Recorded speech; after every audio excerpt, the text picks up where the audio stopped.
right here on YouTube. Today, guys, we're going to be doing a tour of all the animals here at Third Coast Reptile. That's right, we're doing a reptile house tour. While we're doing that, we're going to be feeding everybody to kind of get them out and about so you can see all the cool turtles, tortoises, and frogs that I have here, as well as saltwater fish. Yeah, I have a saltwater tank, so I'm going to show you guys all the cool stuff that's going on here. Also, there are some faces that are gone from Third Coast Reptile. We'll show you more about what's going on with that, and I'm waiting for new faces to appear. We're going to talk about that as well, so stick around, guys. Oh, and don't forget, we're going to be doing it under the show segment where answer one of your questions right here on Third Coast Reptile. Hey guys, while I have you here for a moment, I just want to introduce myself if you're new to the channel. My name's John and I do educational videos right here in my house. Now, as you can see behind me, I have a lot of tortoises because that's mainly what I focus on. My goal with the channel is to give you guys an education. If you're starting out with a hobby, maybe you have some kids that are interested and you want to learn more about what to do, maybe what not to do, and what to avoid. So if you guys could do me a favor real quick here and hit that like button, hit the subscribe button, and don't forget to hit that notification bell because, well, it gives you guys first dibs when my new videos come out so you don't miss them. Alright guys, let's go ahead and get started with the video.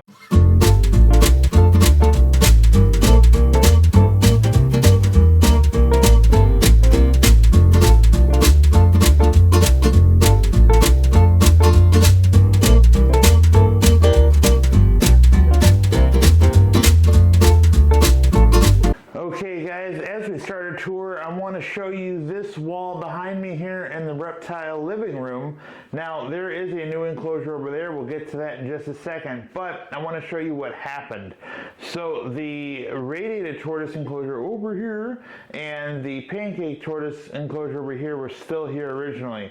This enclosure down here, the radiated tortoise enclosure, was actually on top, but now that we have this new enclosure, we put them both on the bottom and put this one on top to make a nice little, I don't know, pyramid.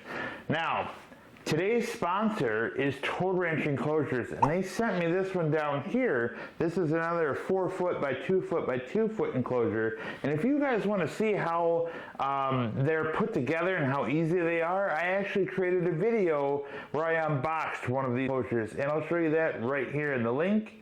Go ahead and check that out, and that'll take you right to how I put one of these together, my sort of review of the enclosures. I love them to death. That's why I have so many here in the living room. So big shout out to Toad Ranch Enclosures. I'll have a link in my description where you can go right to their website. Let's go ahead and show you the animals that are in here that are eating and out and about.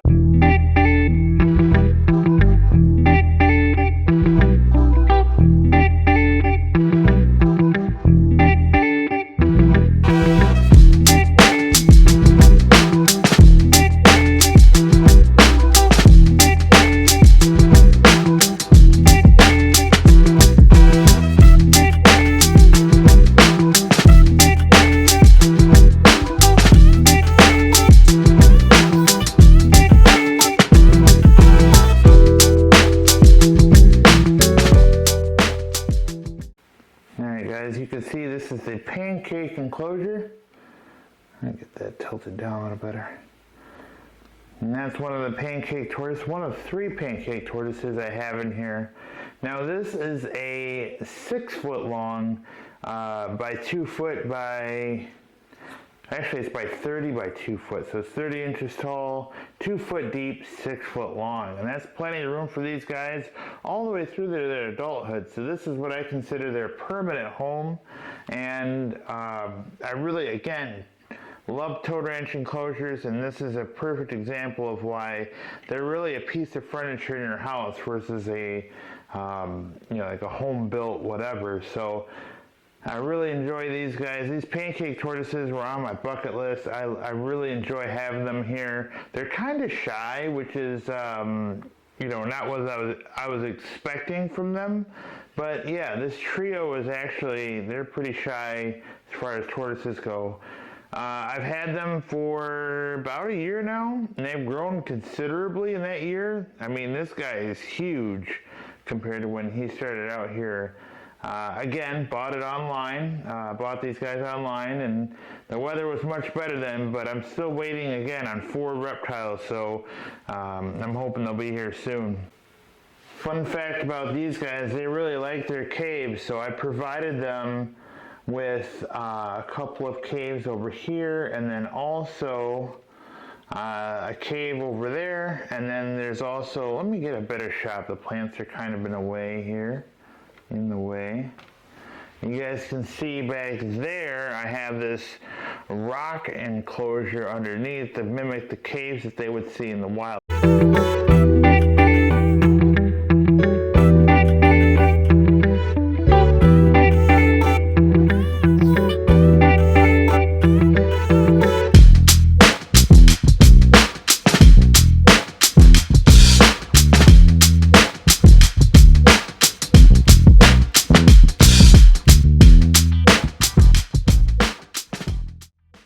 All right, next up is my radiated tortoise, and that was below the Pancake and tortoise enclosure up there.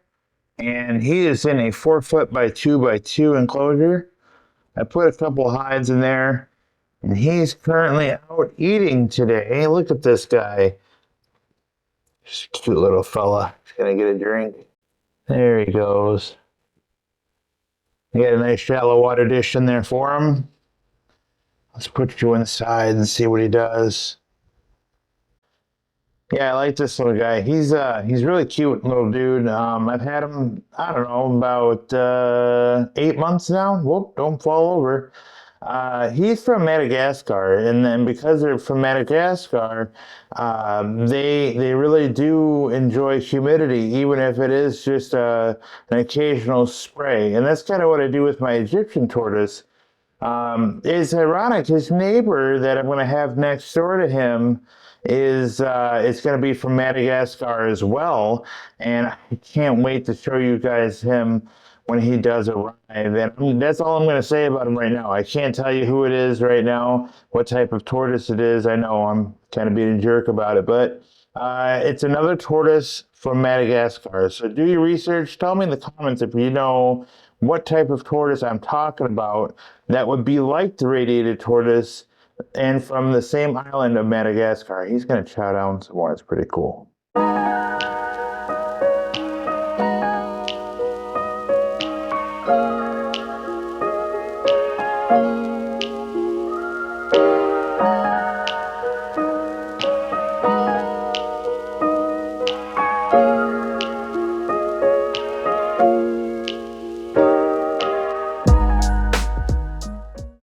Next up, the Burmese star tortoise enclosure. Now this is the biggest toad ranch enclosure I own. This one, believe it or not, is 12 feet long. It's not really great for tortoises because it is a large enclosure, but the footprint isn't very big. This is something that would be really suitable for like an arboreal species, like maybe a monitor. Ackies would be perfect in this thing. But you know, I bought it for tortoises because that's what I have here. Let's go ahead and take a closer look inside the enclosure and watch this guy chow down, because that's what he's going to be doing. Okay guys, this is the Burmese star tortoise. He's a male, and he's going to come check out this camera. Look at him. I wonder what he's going to do. I wonder what he's going to do with the camera. Is he going to go after it? Nope. He's just gonna walk by it. So he's a full-grown male. He doesn't get any bigger than this, and this 12-foot enclosure is plenty of room for him. Such vibrant colors, and he's got such a good personality compared to the Pancake tortoises, where he just doesn't care. He'll come right up to you, check out what you got going on. Again, he's the noisiest one in the living room here because he's constantly just rubbing up against walls as he's walking by. He is not dainty whatsoever. Now, I've had this Burmese star tortoise a little over 2 years now, and he is fantastic.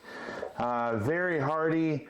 He can tolerate humidity much better than his relatives, the Indian star tortoise and the Sri Lankan star tortoise. They are more of a dry, arid species in comparison to the Burmese star tortoise. And I've done videos. I can show you guys a video where I show you the differences between Burmese star tortoises and the Sri Lankan Indian star tortoises, because it's really cool to see the differences, and there are slight differences between the two. Alright guys, next up is the Egyptian tortoise. He is in a 6 foot by 2 foot by 3 foot tall enclosure. And that's what it looks like there from the outside. As you can see, he is not shy. He's actually full grown as well. He doesn't get any bigger than this. The Egyptian tortoise is from countries that border the Mediterranean Sea, such as Libya and Egypt. However, they are pretty much extinct in Egypt, and there are very few left in Libya. Again, look at how small he is, and he's full grown. He's a male, and I think he's around 4 years old. I've had him for a couple of years now, and he's really fast. Look how quick he's running over here. Holy cow. I love the death. He's one of my favorite tortoises here. He's full of personality in that little itty bitty tortoise shell, and I really do enjoy the Egyptian tortoise.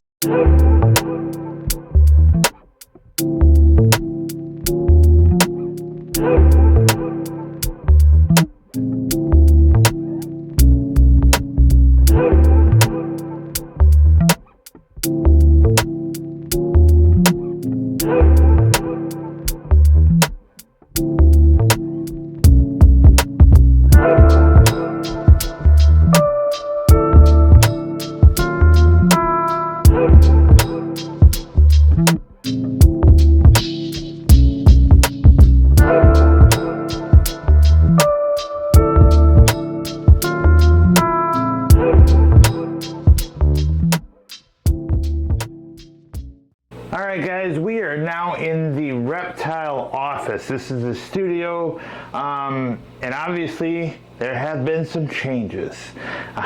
Big changes, right?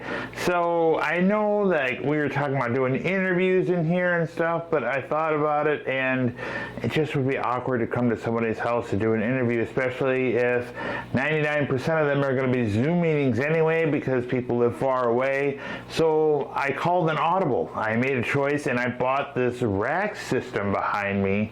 This is where my frogs are going to be, where my crested geckos are going to be, because I bought more, again, just waiting on them to show up. And I bought a new gargoyle gecko. Again, 4 reptiles I'm waiting on for this stupid Michigan weather to get over with. It's mid-February, and it's just like 16 degrees out maybe today. Just awful. And of course it started snowing again. So this is the cage system I set up here. Really beautiful setup. And I have this over here. I have the crested gecko, and then over here is the saltwater aquarium. Now we're going to go over all that stuff here real quick. I just wanted to show you guys how beautiful this is now. And again, this is just where they were. I was able to get all this stuff on Facebook Marketplace, and I got a good deal, and then, you know, so on and so forth. Here we are. So this is the only inhabited enclosure. Now this enclosure was the frog enclosure, which is over there where the saltwater tank is. Now I'll show you that in a minute. Hold on, hold your horses. Now I have my 3 poison dart frogs in here. These are the bumblebee ones. I'm not really good with the Latin names, but I'll get back to you on that and put that in the captions here. But they are hiding. I had them out just a little bit ago.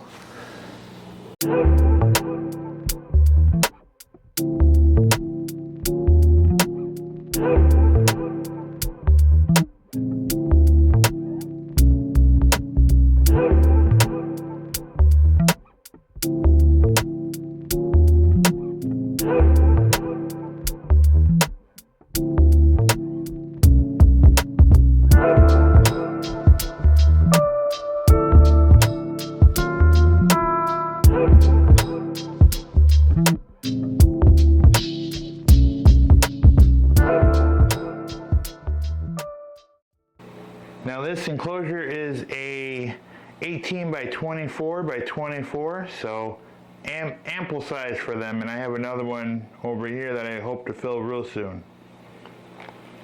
I really enjoy these guys. I've had them for about a year and a half now, and I really enjoy this species. Really simple to take care of.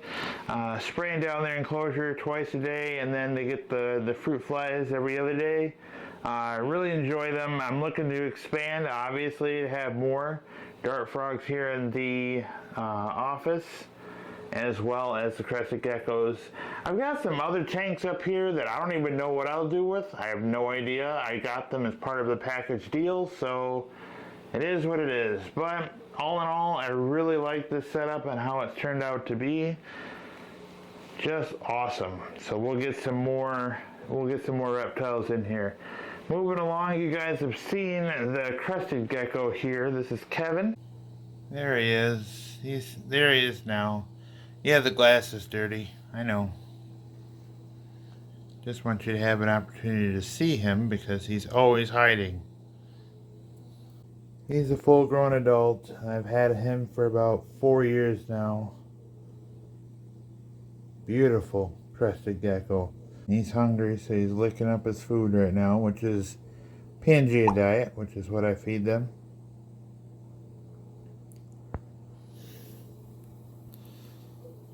Very cool. Now I mist down his enclosure just like I do the frogs.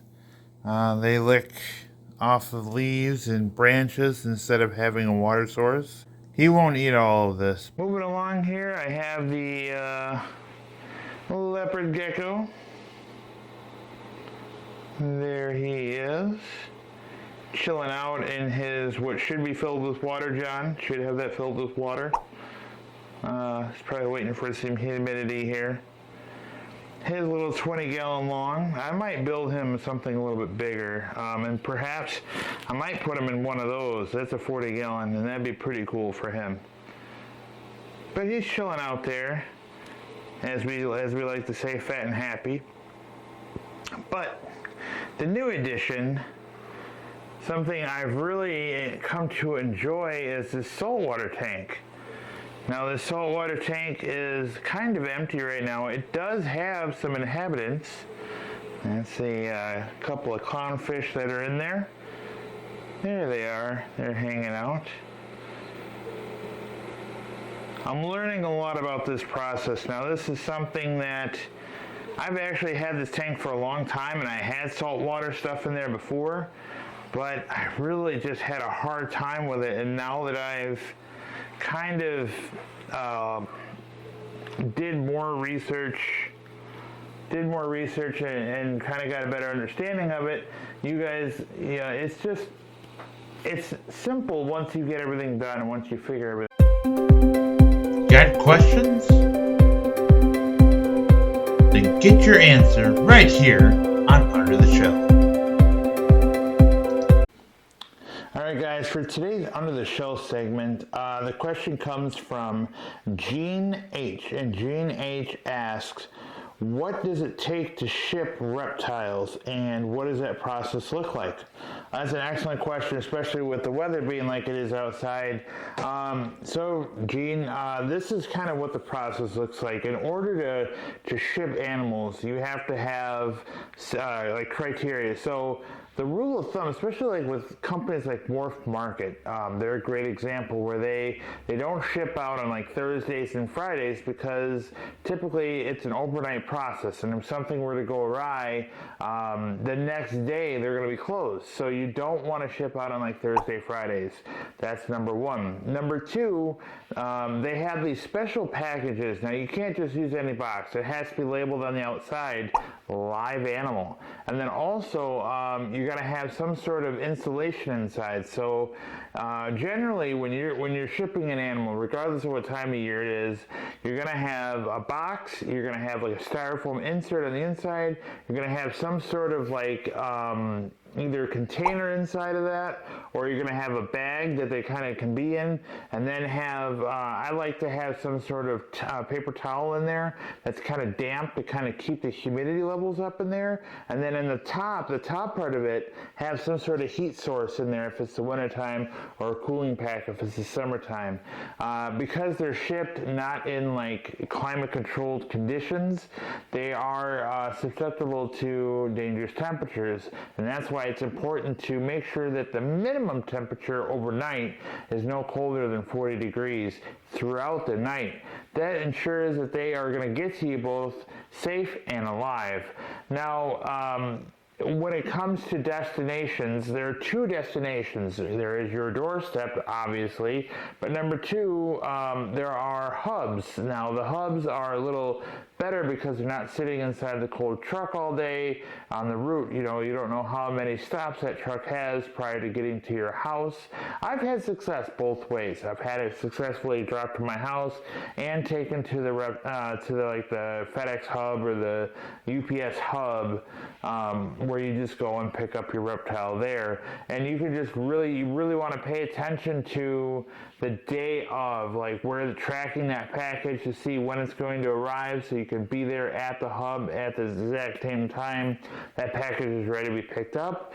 And you want to make sure that you are home, especially in the wintertime when that package arrives at your house. Some actual procedures that they have where you have, you got to sign to be there for the reptile as well, and that's a good practice. It's good insurance. You can also, a lot of companies, a lot of breeders will have a dead on arrival insurance policy where if that reptile arrives dead, they will exchange or maybe do a refund if it's a rare tortoise or other reptile. I mean, that's a worst case scenario, but those sort of peace of mind things are out there in the reptile hobby. I hope this answers your question about the shipping process, and I'll show you guys a picture of what that enclosure looks like that they have to be in, that box rather, and it has that live animal on the side and all the other key elements I had in there. If you guys want your question answered here on the Under the Shell segment, you can do so in one of three ways. Number one, you can ask right here in the comment section of this video, or you can go to the Third Coast Reptile YouTube community chat and ask your question there, or simply go to the Third Coast Reptile Facebook page and ask your question there. Alright guys, let's get back to it. Okay guys, I want to show you guys the coolest, the awesomest, the baddest tortoises in the land.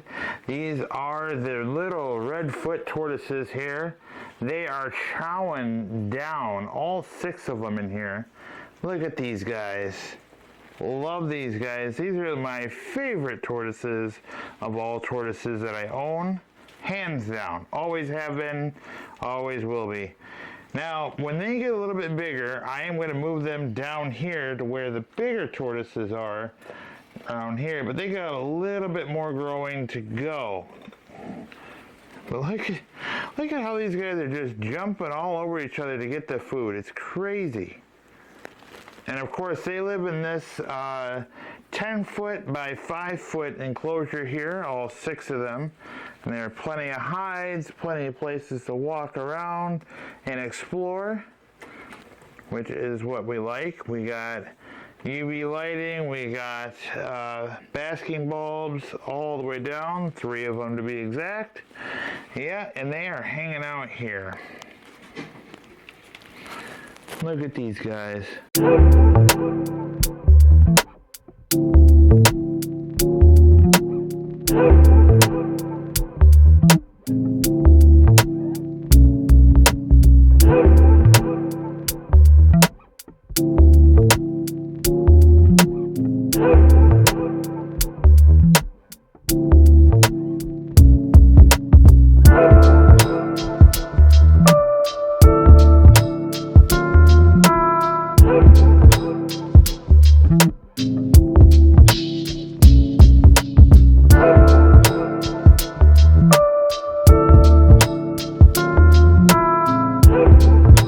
Okay, now down here, let's get out of the way here.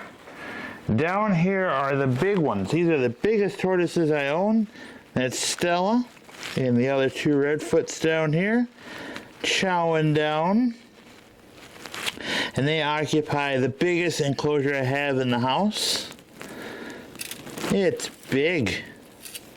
And then it goes, of course, behind me over here, all the way into that corner. I have to say that this one is 10 by, it's either 10 by 10 or 10 by 12 that the three of these guys are in. Of course, Benny passed away almost 2 years ago now, about a year and a half ago, and there's only 3 left in here. But again, I'm hoping that in the future, as these guys get bigger, that they are able to go down here and fill in this space, 10 by 10. And then I have big plans for that fella there. That is a Sudanese sulcata. Sulcatas get huge anyway, but the Sudanese are the big boys, and I've got big plans for them guys. Now, let's go over here. I'll show you the other cool guy I have here, Mr. Tortilla. What's up, big guy? He is chowing down. He looks really healthy. He lives in here by himself. Let's set it down here. He's hanging out down here, eating some diet here. He's a messy guy, though. He's threw this stuff all over the place already. Yeah. What's up, big dude?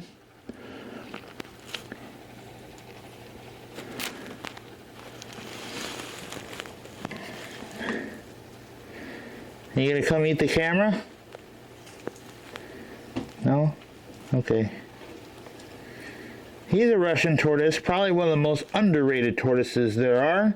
I love Russian tortoises, and I'm glad to have this guy here at the house. I want to overhaul his enclosure, though. I think it's a little boring, and I want to make sure he has all the enrichment he deserves. So we're going to go ahead and move on here. Yeah, in the future I'm going to add some stuff in here in his enclosure and make it really nice. And of course, out there is the redfoot summer enclosure. Looks terrible right now. Alright guys, we're gonna go ahead and I'm gonna head over here. I got the last tortoise on our tour. Certainly not the least coolest tortoise on our tour is the Greek tortoise. I'm gonna flip you guys around. And this is his small apartment here. This is a Rubbermaid 50-gallon. I love these enclosures. There he is. He's kind of hiding over there, but he's coming out now. He's probably going to do some laps here soon and eat some food. Oh, Ross the sauce. Look at that big dude. He's got a little veggie diet going on today, huh? What's up, Ross? And of course, I have a cool idea for Ross. So hear me out. Instead of having him in this Marty made enclosure here, which, you know, that's okay for him, I was thinking about building him kind of like a high-rise tub area down here. My son came up with this idea where we would like build a 4-foot wall kind of tub for him, and then he would just be inside there, and I'd drop his food down inside there, and he'd have sticks and stuff. That'd be a pretty cool idea. Let me know what you think. Okay guys, well that's a wrap for the channel today. I hope you guys enjoyed the tour. Everything I had to show you guys here, all the animals were out and about, so that was cool. You got to see most everybody here, and I can't wait for those new guys to show up here. I've got 4 new reptiles coming, just waiting on this crappy weather, and then I can get the demo work done and start getting some new things done here in the house, and kind of dial everything in as we're getting to the point where I feel like everything's kind of coming together in harmony here in the house. Like everything's kind of fitting where it needs to be. So I'm super excited about that, guys. Thanks for watching. Thanks for hanging out with me now, and I'll talk to you later. Bye now.